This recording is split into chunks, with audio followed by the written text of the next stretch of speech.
Hablar en estos tiempos de alergia e inmunología claramente es hablarle a muchos de ustedes. Así que estamos en contacto ya con alguien que sabe y mucho. Estoy hablando de Pablo Moreno. Pablo, ¿cómo estás? Bienvenido acá a Natalia Paratore. Hola, hola, ¿cómo estás, Natalia? Un gusto saludarte. Igualmente para nosotros, en este marco de una semana que ya está llegando hasta el 4 de julio y que habla justamente de la alergia y la inmunología. ¿De qué se trata este año, esta semana que nos acerca un poco a hablar de un tema que está presente en mucha gente todos los días de su vida?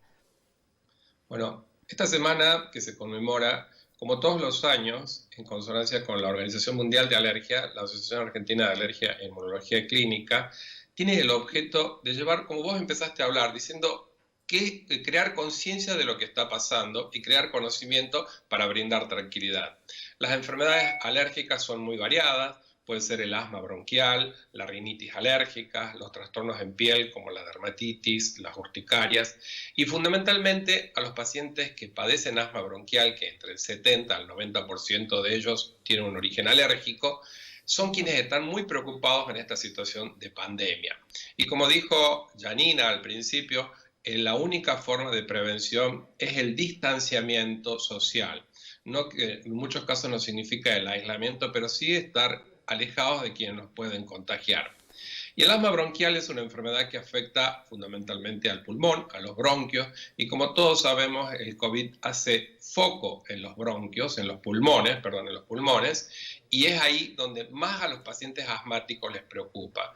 Pero desde nuestro lugar queremos llevar tranquilidad que el asma bronquial en ningún lugar del mundo no hay ningún reporte científico que haya sido una forma de que la pandemia de COVID se haya empeorado por su condición de asmático. Qué importante Janina lo que hablaba. decís, qué importante lo que decís, porque hay mucha gente que el asma, no sé los porcentajes, pero seguramente es muy alto y hay mucha gente que tiene este diagnóstico y esta preocupación, ¿no? Exactamente. El asma es altamente prevalente, hay un 5% en el mundo de pacientes asmáticos, entonces en la Argentina también coincide con esa prevalencia, es decir, la cantidad de pacientes que la padecen, inclusive un poquito más alto, y para ellos lo importante es que transmitir que en esta situación de pandemia, que es el mensaje que queremos llevar desde la Asociación Argentina de Alergia y Inmunología Clínica, que en tiempos de pandemia los cuidados del paciente alérgico no se detienen y decirles que se queden tranquilos desde el punto de vista de su enfermedad de base y que es importante que mantengan el tratamiento que venían siguiendo tal cual se lo había indicado su médico. Muy Y importante es lo en que algunos decís, muy importante. Y hacer la consulta médica, ¿ustedes están trabajando también a través de la telemedicina? Qué bueno lo que me preguntas, Natalia, porque muchos pacientes yo les digo que uno tiene que evitar ir a una sala de espera, concurrir a un centro, no porque uno no los quiera atender, No, sino por la claro. seguridad del paciente mismo. Y la telemedicina, que es esto que estamos haciendo nosotros, que nos permite comunicarnos a través de Internet, nos ayuda a tener un diálogo franco y vernos las caras y ver qué es lo que sucede. Entonces la telemedicina es una muy buena herramienta para que un paciente con asma bronquial, con rinitis alérgica, con urticaria, con dermatitis atópica, consulte con su médico. Y también si Absolutamente. en algún momento abandonaron el tratamiento, que consulte con el médico porque es tiempo de reiniciarlo. Vos sabés que Hablabas de asma, pero también hay un montón de otras alergias. Por ejemplo, cuando venimos acá tenemos compañeros que dicen, "Ay, estoy en una etapa de alergia suprema, mayor que en otras épocas del año. ¿Cómo hacer para cuidar la salud de quienes claramente quizás sienten que es un síntoma similar al COVID? Viste que vos decís, bueno, tengo un poco más de mucosidad o estornudo. ¿Cuáles son los síntomas a los que hay que estar atentos para hacer la consulta?